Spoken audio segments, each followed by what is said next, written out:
अभिनंदन श्रोतागण, आइए आज सुनते हैं कहानी मुंशी प्रेमचंद जी के द्वारा लिखी हुई नया विवाह।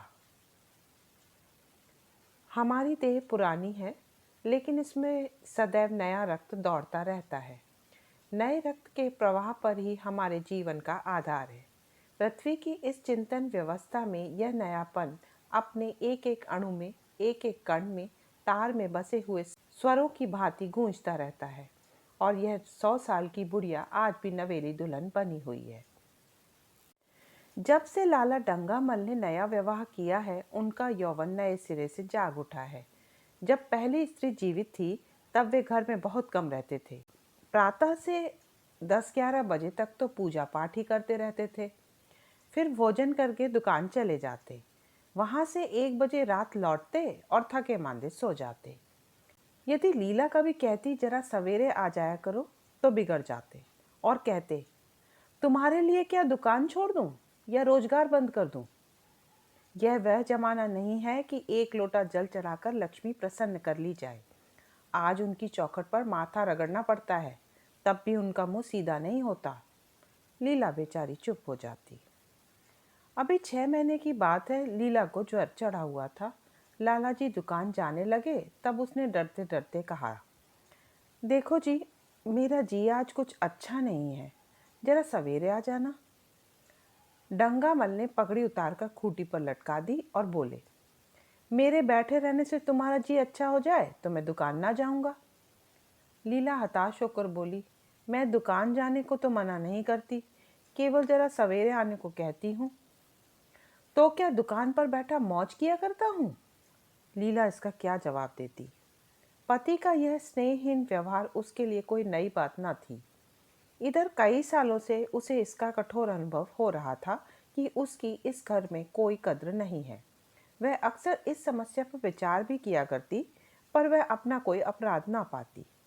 वह पति की सेवा अब पहले से कहीं ज्यादा करती, उनके कार्यभार को हल्का करने की बराबर चेष्टा करती रहती, बराबर प्रसन्नचित रहती, कहीं उनकी इच्छा के विरुद्ध कोई काम नहीं करती।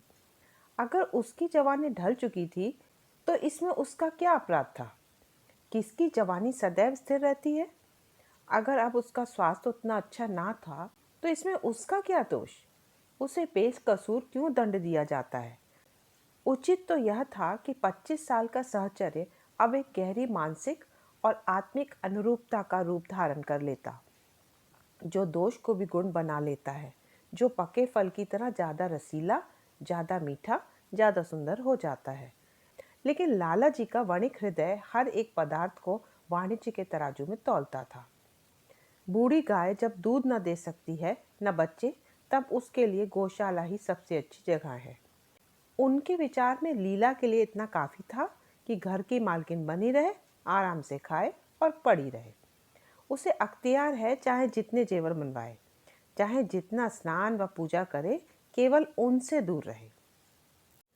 मानव प्रकृति की जटिलता का एक रहस्य यह था कि डंगामल जिस आनंद से लीला को वंचित रखना चाहते थे, जिसकी उसके लिए कोई जरूरत ही ना समझते थे, खुद उसी के लिए सदैव प्रयत्न करते रहते थे। लीला 40 वर्ष की होकर बूढ़ी समझ ली गई थी, लेकिन वो 43 के होकर अभी जवान ही थे, जवानी के उन्माद और उल्लास से भरे हुए। लीला से अब उन्हें एक तरह की अरुचि होती थी, और वह दुखिया जब अपनी त्रुटियों का अनुभव करके प्रकृति के निर्दय आघातों से बचने के लिए रंग व रोगन की आड़ लेती, तब लाला जी उसके बूढ़े नखरों से और भी घृणा करने लगते। वे कहते, वाह हरी तृष्णा, 7 लड़कों की तो माँ हो गई, बाल खिचड़ी हो गए, चेहरा धुले हुए फलालैन की तरह सिकुड़ गया, मगर आपको अभी महावर, सेंदूर, मेहंदी और उपटन की हवस बाकी ही है। औरतों का स्वभाव भी कितना विचित्र है, ना जाने क्यों बनाव श्रृंगार पर इतना ध्यान देती हैं। पूछो, अब तुम्हें और क्या चाहिए? क्यों नहीं मन को समझा लेती कि जवानी विदा हो गई और इन उपादानों से वह वापस नहीं बुलाई जा सकती। लेकिन वे खुद जवानी का स्वप्न देखते रहते थे। उनकी जवानी की तृष्णा अभी शांत न हुई थी। जाड़ों में रसों और पाकों का सेवन करते रहते थे। हफ्ते में 2 बार खिजाब लगाते और एक डॉक्टर से मंकी ग्लैंड के विषय में पत्र व्यवहार कर रहे थे। लीला ने उन्हें असमंजस में देखकर कातर स्वर से पूछा, कुछ बतला सकते हो? कै बजे आओगे? लाला जी ने शांत भाव से उत्तर दिया, तुम्हारा जी आज कैसा है? लीला क्या जवाब दे? अगर कहती है कि बहुत खराब है तो शायद ये महाशय वहीं बैठ जाएं और उसे जली कटी सुनाकर अपने दिल का बुखार निकालें। अगर कहती है कि अच्छी हूं तो शायद निश्चिंत होकर 2 बजे तक कहीं घर की खबर लें। इस दुविधा से डरते डरते बोली, अब तक तो हल्की थी लेकिन अब कुछ भारी हो रही है। तुम जाओ, दुकान पर लोग तुम्हारी राह देखते होंगे। हाँ, ईश्वर के लिए एक तो ना बचा देना। लड़के सो जाते हैं और मुझे जरा भी अच्छा नहीं लगता, जी घबराता है। सेठ जी ने अपने स्वर में स्नेह की चाशनी देकर कहा, 12 बजे तक जरूर आ जाऊंगा। लीला का मुख धूमिल हो गया। उसने कहा, 10 बजे तक नहीं आ सकते? 11:30 से पहले किसी तरह नहीं। नहीं, 10:30। अच्छा, 11 बजे। लाला वादा करके चले गए, लेकिन 10 बजे रात को एक मित्र ने मुजरा सुनने के लिए बुला भेजा। इस निमंत्रण को कैसे इनकार कर देते? जब एक आदमी आपको खातिर से बुलाता है तब यह कहाँ की भलमनसाहत है कि आप उसका निमंत्रण अस्वीकार कर दें। लाला जी मुजरा सुनने चले गए। 2 बजे लौटे। चुपके से आकर नौकर को जगाया और अपने कमरे में आकर लेट रहे। लीला उनकी राह देखती प्रतिक्षण विकल वेदना का अनुभव करती हुई ना जाने कब सो गई थी। अंत को इस बीमारी ने अभागिनी लीला की जान ही लेकर छोड़ा। लाला जी को उसके मरने का बड़ा दुख हुआ। मित्रों ने संवेदना के तार भेजे। एक दैनिक पत्र ने शोक प्रकट करते हुए लीला के मानसिक और धार्मिक सद्गुणों को खूब बढ़ाकर वर्णन किया। लाला जी ने इन सभी मित्रों को हार्दिक धन्यवाद दिया और लीला के नाम से बालिका विद्यालय में 5 वजीफे प्रदान किए तथा मृतक भोज तो जितने समारोह से किया गया वह नगर के इतिहास में बहुत दिनों तक याद रहेगा। लेकिन 1 महीना भी ना गुजरने पाया था कि लाला जी के मित्रों ने चारा डालना शुरू कर दिया और उसका यह असर हुआ कि 6 महीने की विदुरता के तप के बाद उन्होंने दूसरा विवाह कर लिया। आखिर बेचारे क्या करते? जीवन में एक सहचरी की आवश्यकता तो थी ही और इस उम्र में तो एक तरह से वह अनिवार्य हो गई थी। जब से नई पत्नी आई थी, लाला जी के जीवन में आश्चर्यजनक परिवर्तन हो गया। दुकान से अब उनका प्रेम ना रहा। लगातार हफ्तों ना जाने से भी उनके कारोबार में कोई हर्ज नहीं होता था। जीवन के उपभोग की जो शक्ति दिन दिन क्षीण होती जाती थी, अब वह छींटे पाकर सजीव हो रही थी। सूखा पेड़ हरा हो गया था, उसमें नई नई कोपलें फूटने लगी थीं। मोटर नई आ गई, कमरे नए फर्नीचर से सजा दिए गए थे, नौकरों की भी संख्या बढ़ा दी गई थी। रेडियो आ पहुंचा था और प्रतिदिन नए नए उपहार आते रहते थे। लाला जी की बूढ़ी जवानी जवानों की जवानी से भी प्रखर हो गई थी। उसी तरह जैसे बिजली का प्रकाश चंद्रमा के प्रकाश से ज़्यादा स्वच्छ और मनोरंजक होता है। लाला जी को उनके मित्र इस रूपांतरण पर बधाई देते जब वे गर्व के साथ कहते, भाई हम तो हमेशा जवान रहे हैं और हमेशा जवान रहेंगे। बुढ़ापा यहाँ आए तो उसके मुंह में कालिक लगाकर गधे पर उल्टा सवार करके शहर के बाहर निकाल दें। जवानी और बुढ़ापे को ना जाने क्यों लोग अवस्था से संबंध कर लेते हैं। जवानी का उम्र से उतना ही संबंध है जितना धर्म का आचार से, रुपए का ईमानदारी से, रूप का श्रृंगार से। आजकल के जवानों को आप जवान कहते हैं? उनकी 1000 जवानियों को अपने 1 घंटे से भी ना बदलूंगा। मालूम होता है उनकी जिंदगी में कोई उत्साह ही नहीं है, कोई शौक नहीं। जीवन क्या है? गले में पड़ा हुआ एक ढोल है। यही शब्द घटा बढ़ाकर वे आशा के हृदय पटल पर अंकित करते रहते थे। उससे बराबर सिनेमा, थिएटर और दरिया की सैर के लिए आग्रह करते रहते। लेकिन आशा को ना जाने क्यों इन चीज़ों में जरा भी रुचि ना थी। वह जाती तो थी मगर बहुत टाल टूल करने के बाद। एक दिन लाला जी ने आकर कहा, चलो आज बजरे पर दरिया की सैर करें। वर्षा के दिन थे, दरिया चढ़ा हुआ था। मेघ मालाएं और अंतर्राष्ट्रीय सेनाओं की भांति रंग बिरंगी वर्दियां पहने आकाश में कवायद कर रही थी। सड़क पर लोग मलार और बारामासा गाते चलते थे। बागों में झूले पड़े हुए थे। आशा ने बेदिली से कहा, मेरा जी तो नहीं चाहता। लाला जी ने मृदु प्रेरणा के साथ कहा, तुम्हारा मन कैसा है जो आमोद प्रमोद की ओर आकर्षित नहीं होता? चलो जरा दरिया की सैर देखो। सच कहता हूँ, बजरे पर बड़ी बहार रहेगी। आप जाएं, मुझे और कई काम करने हैं। काम करने को आदमी है, तुम क्यों काम करोगी? महाराज अच्छे सालन नहीं पकाता, आप खाने बैठेंगे तो यूं ही उठ जाएंगे। आशा अपने अवकाश का बड़ा भाग लाला जी के लिए तरह तरह के भोजन पकाने में ही लगाती थी। उसने किसी से सुन रखा था कि एक विशेष अवस्था के बाद पुरुष के जीवन का सबसे बड़ा सुख रसना का स्वाद ही रह जाता है। उन्होंने सोचा कि आशा को उनसे कितना प्रेम है। उनका चेहरा खिल उठा। वह दरिया की सैर को भी मना कर रही है। एक लीला थी जो मान ना मान चलने को तैयार रहती थी। पीछा छुड़ाना पड़ता था। खाम खां सिर पर सवार हो जाती थी और सारा मजा किरकिरा कर देती थी। स्नेह भरे उलाने से बोले, तुम्हारा मन भी विचित्र है। अगर एक दिन सालन फीका ही रह गया तो ऐसा क्या तूफान आ जाएगा। तुम तो मुझे बिल्कुल निकम्मा बनाए देती हो। अगर तुम न चलोगी तो मैं भी न जाऊंगा। आशा ने जैसे गले से फंदा छुड़ाते हुए कहा, आप भी तो मुझे इधर उधर घुमा घुमा कर मेरा मिजाज बिगाड़ देते हैं। यह आदत पड़ जाएगी तो घर का धंधा कौन करेगा? मुझे घर के धंधों की रत्ती भर भी परवाह नहीं, बाल की नोक बराबर भी नहीं। मैं चाहता हूँ कि तुम्हारा मिजाज बिगड़े और तुम गृहस्थी की चक्की से दूर रहो। और तुम मुझे बार बार यह आप क्यों कहती हो? मैं चाहता हूँ तुम मुझे तुम कहो, तू कहो, गालियाँ दो, धौल जमाओ। मुझे तो तुम तो मुझे आप कह के जैसे देवता के सिंहासन पर बैठा देती हो। मैं अपने घर में देवता नहीं, चंचल बालक बनना चाहता हूँ। आशा ने मुस्कुराने की चेष्टा करके कहा, मैं भला आपको तुम कहूंगी? तुम बराबर वालों को कहा जाता है, बड़ों को नहीं। मुनीम ने 1 लाख के घाटे की खबर सुनाई होती तो भी शायद लाला जी को इतना दुख ना होता जितना आशा के इन कठोर शब्दों से हुआ। उनका सारा उत्साह, सारा उल्लास जैसे ठंडा पड़ गया। सिर पर बांकी रखी हुई फूलदार टोपी, गले में पड़ी हुई जोगिया रंग की चुन्नी हुई रेशमी चादर, वह तंजेब का बेलदार कुर्ता जिसमें सोने के बटन लगे हुए थे, यह सारा ठाठ जैसे उन्हें हास्यास्पद जान पड़ने लगा, जैसे वह सारा नशा किसी मंत्र से उतर गया हो। निराश होकर बोले, तो तुम्हें चलना है या नहीं? मेरा जी नहीं चाहता। तो मैं भी ना जाऊं? मैं आपको कब मना करती हूँ? फिर आप कहा।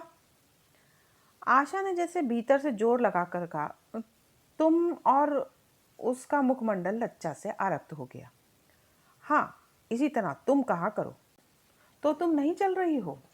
अगर मैं कहूँ तुम्हें चलना पड़ेगा तब चलूंगी।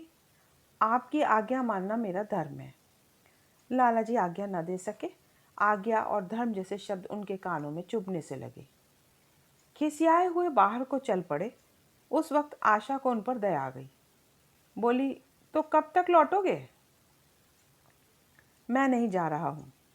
अच्छा, तो मैं भी चलती हूँ। जैसे कोई जिद्दी लड़का रोने के बाद अपनी इच्छित वस्तु पाकर उसे पैरों से ठुकरा देता है, उसी तरह लाला जी ने मुंह बनाकर कहा, तुम्हारा जी नहीं करता तो ना चलो। मैं आग्रह नहीं करता। आप नहीं, तुम बुरा मान जाओगे। आशा गई, लेकिन उमंग से नहीं। जिस मामूली वेश में थी उसी तरह चल खड़ी हुई। ना कोई सजीली साड़ी, ना जड़ाऊ गहने, ना कोई श्रृंगार, जैसे कोई विधवा हो। ऐसी ही बातों पर लाला जी का मन झुंझला उठता था। ब्याह किया था जीवन का आनंद उठाने के लिए, झिलमिलाते हुए दीपक में तेल डालकर उसे और चटक करने के लिए। अगर दीपक का प्रकाश तेज ना हुआ तो तेल डालने से क्या लाभ? ना जाने इसका क्यों इतना शुष्क और नीरस मन है, जैसे कोई ऊसर का पेड़ हो। कितना ही पानी डालो उसमें हरी पत्तियों के दर्शन ना होंगे। चढ़ाऊ गहनों से भरी पेटियां खुली हुई हैं। कहाँ कहाँ से मंगवाए, दिल्ली से, कलकत्ता से। कैसे कैसे बहुमूल्य साड़ियाँ रखी हुई हैं, एक नहीं सैकड़ों, पर केवल संदूक में कीड़ों का भोजन बनने के लिए। दरिद्र घर की लड़कियों में यही ऐब होता है, उनकी दृष्टि सदैव संकीर्ण रही है। ना खा सके, न पहन सके, न दे सके। उन्हें तो खजाना भी मिल जाए तो यही सोचती रहेंगी कि खर्च कैसे करें। दरिया की सैर तो हुई पर कोई विशेष आनंद न आया।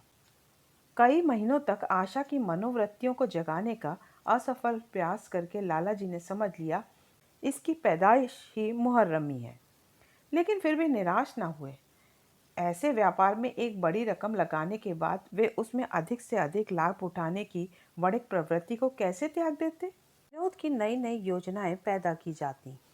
ग्रामोफोन अगर बिगड़ जाता है, गाता नहीं या साफ आवाज नहीं निकलती, तो उसकी मरम्मत करानी पड़ेगी।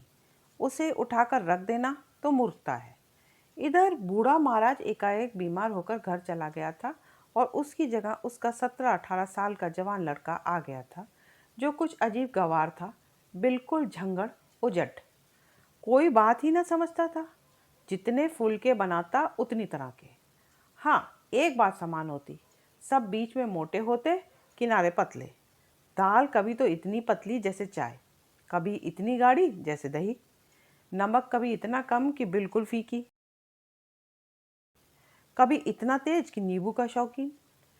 आशा मुंह हाथ धोकर चौके में पहुंच जाती और इस डपोर शंख को भोजन पकाना सिखाती। एक दिन उसने कहा, तुम कितने नालायक आदमी हो जुगल। आखिर इतनी उम्र तक तुम घास खोदते रहे या भाड़ झोंकते रहे कि फुलके तक नहीं बना सकते। जुगल आंखों में आंसू भरकर कहता, बहू जी, अभी मेरी उम्र ही क्या है, 17वां ही तो पूरा हुआ है। आशा को उसकी इस बात पर हंसी आ गई। उसने कहा, तो रोटियां पकाना क्या 10-5 साल में आता है? आप 1 महीना सिखा दें बहू जी, फिर देखिए मैं आपको कैसे फुलके खिलाता हूँ कि जी खुश हो जाए। जिस दिन मुझे फुलके बनाना आ जाएंगे, मैं आपसे कोई इनाम लूंगा। सालन तो मैं अब कुछ कुछ बनाने लगा हूँ। क्यों? आशा ने हौसला बढ़ाने वाली मुस्कुराहट के साथ कहा, सालन नहीं, वो बनाना आता है। अभी कल ही नमक इतना तेज था कि खाया ना गया। मसाले में कचांद आ रही थी। मैं जब सालन बना रहा था तब आप कहाँ थी? अच्छा, तो मैं जब यहाँ बैठी रहूंगी तब तुम्हारा सालन बढ़िया पकेगा। आप बैठी रहती हैं तब मेरी अकल ठिकाने रहती है। आशा को जुगल की इन भोली बातों पर खूब हंसी आ रही थी। हंसी को रोकना चाहती थी, पर वह इस तरह निकली पड़ती थी जैसे बोतल उड़ेल दी गई हो। और मैं नहीं रहती तब तो आपके कमरे के द्वार पर जा बैठता हूँ, वहाँ बैठकर अपनी तकरीर को रोता हूँ। आशा ने हंसी को रोककर पूछा, क्यों रोते क्यों हो? यह न पूछिए बहू जी, आप इन बातों को नहीं समझेंगी। आशा ने उसके मुख की ओर प्रश्न की आंखों से देखा। उसका आशय कुछ तो समझ गई, पर ना समझने का बहाना किया। तुम्हारे दादा आ जाएंगे तब तुम चले जाओगे? और क्या करूँगा बहू जी, यहाँ कोई काम दिलवा दीजिएगा तो पड़ा रहूँगा। मुझे मोटर चलाना सिखवा दीजिए, आपको खूब सैर कराया करूँगा। नहीं नहीं बहू जी, आप हट जाइए, मैं पतीली उतार लूँगा। ऐसी अच्छी साड़ी है आपकी, कहीं कोई दाग पड़ जाए तो क्या हो। आशा पतीली उतार रही थी। जुगल ने उसके हाथ से सरसी ले लेनी चाहिए। दूर रहो, फूहड़ तो तुम हो ही, कहीं पतीली पांव पर गिरा ली तो महीनों झीकोगे। जुगल के मुख पर उदासी छा गई। आशा ने मुस्कुराकर पूछा, क्यों, मुंह क्यों लटक गया सरकार का? जुगल रुआसा होकर बोला, आप मुझे डांट देती हैं बहू जी, तब मेरा दिल टूट जाता है। सरकार कितना भी घुड़के, मुझे बिल्कुल दुख नहीं होता। आपकी नज़र कड़ी देखकर मेरा खून सर्द हो जाता है। आशा ने दिलासा दिया, मैंने तुम्हें डांटा तो नहीं, केवल यही तो कहा कि कहीं पतीली तुम्हारे पांव पर गिर पड़े तो क्या हो। हाथ ही तो आपका भी है, कहीं आपके ही हाथ से छूट पड़े तो। लाला डंगामल ने रसोई घर के द्वार पर आकर कहा, आशा जरा यहाँ आना, देखो तुम्हारे लिए कितने सुंदर गमले लाया हूँ, तुम्हारे कमरे के सामने रखे जाएंगे। तुम यहाँ धुएं रक्कड़ में क्यों हलकान होती हो? इस लड़के से कह दो कि जल्दी महाराज को बुलाए, नहीं तो मैं कोई दूसरा आदमी रख लूँगा। महाराजों की कमी नहीं है, आखिर कब तक कोई रियायत करे। गधों को जरा भी तमीज नहीं आई। सुनता है जुगल, लिख दे अपने बाप को। चूल्हे पर तवा रखा हुआ था। आशा रोटियां बेलने में लगी थी। जुगल तवे के लिए रोटियों का इंतजार कर रहा था। ऐसी हालत में भला आशा कैसे गमले देखने जाती? उसने कहा, जुगल रोटियां टेढ़ी मेढ़ी बेल डालेगा। लाला जी ने कुछ चिढ़कर कहा, अगर रोटियां टेढ़ी मेढ़ी बेलेगा तो निकाल दिया जाएगा। आशा अनसुनी करके बोली, 10-5 दिन में सीख जाएगा, निकालने की क्या जरूरत है? तुम आकर बतला दो गमले कहाँ रखे जाएं। कहती तो हूँ रोटियां बेलकर आई जाती हूँ। नहीं, मैं कहता हूँ तुम रोटियां मत बेलो। आप तो खामखा जिद करते हैं। लाला जी सन्नाटे में आ गए। आशा ने कभी इतनी रुखाई से उन्हें जवाब न दिया था, और यह केवल रुखाई न थी, इसमें कटुता भी थी। लज्जित होकर चले गए। उन्हें ऐसा क्रोध आ रहा था कि इन गमलों को तोड़कर फेंक दें और सारे पौधों को चूल्हे में डाल दें। जुगल ने सहमे हुए स्वर से कहा, आप चली जाएं बहू जी, सरकार बिगड़ जाएंगे। बको मत, जल्दी जल्दी फुलके सेको, नहीं तो निकाल दिए जाओगे। और आज मुझसे रुपए लेकर अपने लिए कपड़ा बनवा लो। भिखमंगों की सी सूरत बनाए घूमते हो, और बाल क्यों इतने बड़ा रखे हैं? तुम्हें नाई भी नहीं जुड़ता? जुगल ने दूर की बात सोची, बोला, कपड़े बनवा लूं तो दादा को हिसाब क्या दूंगा? अरे पागल, मैं हिसाब में नहीं देने कहती, मुझसे ले जाना। जुगल काहिलपन की हंसी हंसा। आप बनवाएंगी तो अच्छे कपड़े लूंगा। खद्दर के मलमल का कुर्ता, खद्दर की धोती, रेशमी चादर, अच्छा सा चप्पल। आशा ने मीठी मुस्कान से कहा, और अगर अपने दाम से कपड़े बनवाने पड़े? तब कपड़े ही क्यों बनवाऊंगा? बड़े चालाक हो तुम। जुगल ने अपनी बुद्धिमत्ता का प्रदर्शन किया। आदमी अपने घर में सूखी रोटियां खाकर सो रहता है, लेकिन दावत में तो अच्छे अच्छे पकवान ही खाता है। वहां भी यदि सूखी रोटियां मिले तो वह दावत में क्यों जाए? यह सब मैं नहीं जानती। एक गाढ़े का कुर्ता बनवा लो और एक टोपी ले लो। हजामत के लिए 2 आने पैसे ऊपर से ले लो। जुगल ने मान करके कहा, रहने दीजिए, मैं नहीं लेता। अच्छे कपड़े पहनकर निकलूंगा तब तो आपकी याद आवेगी। सड़ियल कपड़े पहनकर तो और जी जलेगा। तुम स्वार्थी हो, मुफ्त के कपड़े लोगे और साथ ही बढ़िया भी। जब यहाँ से जाने लगूं तब आप मुझे अपना एक चित्र दीजिएगा। मेरा चित्र लेकर क्या करोगे? अपनी कोठरी में लगाऊंगा और नित्य देखा करूंगा। बस वही साड़ी पहनकर खिंचवाना जो कल पहनी थी, और वही मोतियों की माला भी हो। मुझे नंगी नंगी सूरत अच्छी नहीं लगती। आपके पास तो बहुत गहने होंगे, आप पहनती क्यों नहीं? तो तुम्हें गहने अच्छे लगते हैं? बहुत। लाला जी ने फिर आकर जलते हुए मन से कहा, अभी तक तुम्हारी रोटियां नहीं पकी जुगल। अगर कल से तूने अपने आप अच्छी रोटियां ना पकाई तो मैं तुझे निकाल दूंगा। आशा ने तुरंत हाथ मुंह धोया और बड़े प्रसन्न मन से लाला जी के साथ गमले देखने चली। इस समय उसकी छवि में प्रफुल्लता की रौनक थी। बातों में भी जैसे शक्कर घुली हुई थी। लाला जी का सारा खिसियानापन मिट गया। उसने गमलों को मुग्ध आंखों से देखा। उसने कहा, मैं इनमें से कोई गमला ना जाने दूंगी। सब मेरे कमरे के सामने रखवाना, सब। कितने सुंदर पौधे हैं, वाह! इनके हिंदी नाम भी मुझे बतला देना। लाला जी ने छेड़ा, सब गमले क्या करोगी? 10-5 पसंद कर लो, शेष में बाहर रखवा दूंगा। जी नहीं, मैं एक भी ना छोड़ूंगी, सब यहीं रखे जाएंगे। बड़ी लालचिन हो तुम।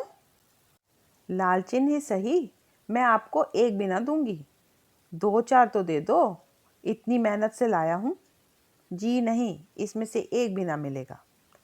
दूसरे दिन आशा ने अपने को आभूषण से खूब सजाया और फिरोजी साड़ी पहनकर निकली। तब लाला जी की आंखों में ज्योति आ गई। समझे, अवश्य ही अब उनके प्रेम का जादू कुछ कुछ चल रहा है। नहीं तो उनके बार बार के आग्रह करने पर भी, बार बार याचना करने पर भी उसने कोई आभूषण ना पहना था। कभी कभी मोतियों का हार गले में डाल लेती थी, पर वह भी ऊपरी मन से।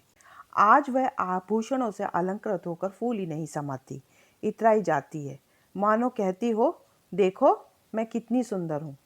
पहले जो बंद कली थी वह आज खिल गई थी। लाला जी पर घड़ों नशा चढ़ा हुआ था। वे चाहते थे उनके मित्र और बंधु वर्ग आकर इस सोने की रानी के दर्शन से अपनी आंखें ठंडी करें, देखें कि वह कितने सुखी, संतुष्ट और प्रसन्न है। जिन विद्रोहियों ने विवाह के समय तरह तरह की शंकाएं की थी, वे आंखें खोलकर देखें कि डंगामल कितना सुखी है। विश्वास, अनुराग और अनुभव ने चमत्कार किया है। उन्होंने प्रस्ताव किया, चलो कहीं घूम आए, बड़ी मज़ेदार हवा चल रही है। आशा इस वक्त कैसे जा सकती थी? अभी उसे रसोई में जाना था, वहाँ से कहीं 12-1 बजे फुर्सत मिलेगी। फिर घर के दूसरे धंधे सिर पर सवार हो जाएंगे। सैर सपाटे के पीछे क्या घर चौपट कर दे? सेठ जी ने उसका हाथ पकड़ लिया और कहा, नहीं, आज मैं तुम्हें रसोई में ना जाने दूंगा। महाराज के किए कुछ ना होगा। तो आज उसकी शामत भी आ जाएगी। आशा के मुख पर से प्रफुल्लता जाती रही, मन भी उदास हो गया। एक सोफा पर लेटकर बोली, आज ना जाने क्यों कलेजे में मीठा मीठा दर्द हो रहा है। ऐसा दर्द कभी नहीं होता था। सेठ जी घबरा उठे, यह दर्द कब से हो रहा है? हो तो रहा है रात से ही, लेकिन अभी कुछ कम हो गया था, अब फिर होने लगा है। रह रह कर जैसे चुभन हो जाती है। सेठ जी एक बात सोचकर दिल ही दिल में फूल उठे। अब वे गोलियां रंग ला रही हैं। राज वैद्य जी ने कहा था कि जरा सोच समझकर इनका सेवन कीजिएगा। क्यों ना हो, खानदानी वैद्य हैं। इनके बाप बनारस के महाराज के चिकित्सक थे। पुराने और परिचित नुस्खे हैं इनके पास। उन्होंने कहा, तो रात से ही दर्द हो रहा है, तुमने मुझसे कहा क्यों नहीं? नहीं तो वैद्य जी से कोई दवा मंगवाता। मैंने समझा था आप ही और अच्छा हो जाएगा, मगर अब बढ़ रहा है। कहाँ दर्द हो रहा है, जरा देखूं, कुछ सूजन तो नहीं है? सेठ जी ने आशा के आंचल की तरफ हाथ बढ़ाया। आशा ने शर्मा कर सिर झुका लिया। उसने कहा, यह तुम्हारी शरारत मुझे अच्छी नहीं लगती। मैं अपनी जान से मरती हूँ और तुम्हें हंसी सूझती है। जाकर कोई दवा ला दो। सेठ जी अपने पुंसत्व का यह डिप्लोमा पाकर उससे कहीं ज़्यादा प्रसन्न हुए जितना राय बहादुरी पाकर होते। इस विजय का डंका पीटे बिना उन्हें कैसे चैन आ सकता था? जो लोग उनके विवाह के विषय में द्वेषमय टिप्पणियां कर रहे थे, उन्हें नीचा दिखाने का कितना अच्छा अवसर हाथ आया है, और इतनी जल्दी। पहले पंडित भोलानाथ के पास गए और भाग्य ठोक कर बोले, भाई मैं तो बड़ी विपत्ति में फंस गया। कल से उनके कलेजे में दर्द हो रहा है, कुछ बुद्धि काम नहीं करती। कहती हैं ऐसा दर्द पहले कभी नहीं हुआ था। भोलानाथ ने बहुत कुछ हमदर्दी ना दिखाई। सेठ जी यहाँ से उठकर अपने दूसरे मित्र लाला फागमल के पास पहुँचे और उससे भी लगभग इन्हीं शब्दों में शोक संवाद कहा। फागमल बड़ा शोधा था, मुस्कुराकर बोला, मुझे तो आपकी शरारत मालूम होती है। सेठ जी की बाँछें खिल गईं। उन्होंने कहा, मैं अपना दुख सुना रहा हूँ और तुम्हें दिल लगी सूझती है? जरा भी आदमियत तुम में है या नहीं? मैं दिल लगी नहीं कर रहा हूँ, इसमें दिल लगी की बात ही नहीं है। वे हैं कम सिंह, कोमलांगी, आप ठहरे पुराने लठैत, दंगल के पहलवान। बस, अगर यह बात ना निकले तो मुँह मुड़ा लूँ। सेठ की आंखें जगमगा उठी। मन में यौवन की भावना प्रबल हो उठी और उसके साथ ही मुख पर भी यौवन की झलक आ गई। छाती जैसे कुछ फैल गई। चलते समय उनके पग कुछ अधिक मजबूती से जमीन पर पड़ने लगे और सिर की टोपी भी ना जाने कैसे बाकी हो गई। आकृति से बाघपन की शान बरसने लगी। जुगल ने आशा को सिर से पांव तक जगमगाते हुए देखकर कहा, बस बहू जी, आप इसी तरह पहने ओढ़े रहा करें। आज मैं आपको चूल्हे के पास ना आने दूंगा। आशा ने नयन बाण चलाकर कहा, क्यों, आज यह नया हुक्म क्यों? पहले तो तुमने कभी मना नहीं किया। आज की बात दूसरी है, जरा सुनो, क्या बात है? मैं डरता हूँ कहीं आप नाराज ना हो जाएं। नहीं नहीं, कहो, मैं नाराज नहीं होंगी। आज आप बहुत सुंदर लग रही हैं। लाला डंगामल ने असंख्य बार आशा के रूप और यौवन की प्रशंसा की थी, मगर उनकी प्रशंसा में उसे बनावट की गंध आती थी। वह शब्द उनके मुख से निकलकर कुछ ऐसे लगते थे जैसे कोई पंगु दौड़ने की चेष्टा कर रहा हो। जुगल के इन सीधे शब्दों में एक उन्माद था, नशा था, एक चोट थी। आशा की सारी देह प्रकंपित हो गई। तुम मुझे नजर लगा दोगे जुगल? इस तरह क्यों घूरते हो? जब यहाँ से चला जाऊंगा तब आपकी बहुत याद आएगी। रसोई पकाकर तुम सारे दिन क्या किया करते हो? दिखाई नहीं देते? सरकार रहते हैं इसलिए नहीं आता। फिर अब तो मुझे जवाब मिल रहा है। देखिए भगवान कहाँ ले जाते हैं। आशा की मुख मुद्रा कठोर हो गई। उसने कहा, कौन तुम्हें जवाब देता है? सरकार ही तो कहते हैं तुझे निकाल दूंगा। अपना काम किए जाओ, कोई नहीं निकालेगा। अब तो तुम फुलके भी अच्छे बनाने लगे। सरकार है बड़े गुस्सेवर। 2-4 दिन में उनका मिजाज ठीक किए देती हूँ। आपके साथ चलते हैं तो आपके बाप से लगते हैं। तुम बड़े मुंहफट हो। खबरदार, जबान संभाल कर बातें किया करो। किंतु अप्रसन्नता का यह झीना आवरण उसके मनोरहस्य को ना छिपा सका। वह प्रकाश की भांति उसके अंदर से निकला पड़ता था। जुगल ने फिर उसी निर्भीकता से कहा, मेरा मुंह कोई बंद कर ले। यहाँ यूं सभी यही कहते हैं। मेरा ब्याह कोई 50 साल की बुढ़िया से कर दे तो मैं घर छोड़कर भाग जाऊंगा। या तो खुद जहर खा लूं या उसे जहर देकर मार डालूं। फांसी ही तो होगी। आशा उस कृत्रिम क्रोध को कायम न रख सकी। जुगल ने उसकी हृदय वीणा के तारों पर मिजराब की ऐसी चोट मारी थी कि उसके बहुत जब्त करने पर भी मन की व्यथा बाहर निकल आई। उसने कहा, भाग्य भी तो कोई वस्तु है। ऐसा भाग्य जाए भाड़ में। तुम्हारा ब्याह किसी बुढ़िया से ही करूंगी, देख लेना। तो मैं भी जहर खा लूंगा, देख लीजिएगा। क्यों? बुढ़िया तुम्हें जवान स्त्री से ज़्यादा प्यार करेगी, ज़्यादा सेवा करेगी, तुम्हें सीधे रास्ते पर रखेगी। यह सब माँ का काम है। बीवी जिस काम के लिए है उसी के लिए है। आखिर बीवी किस काम के लिए है? मोटर की आवाज़ आई। ना जाने कैसे आशा के सिर का आंचल सरक कर कंधों पर आ गया। उसने जल्दी से आंचल खींचकर सिर पर कर लिया और यह कहती हुई अपने कमरे की ओर लपकी कि लाला भोजन करके चले जाएं, तब आना। कहानी सुनने के लिए बहुत बहुत धन्यवाद श्रोतागण। कृपया अपने अपने अमूल कमेंट्स कमेंट बॉक्स में दें। मेरी कहानी को लाइक करें, शेयर करें और मेरे चैनल को सब्सक्राइब अवश्य करें।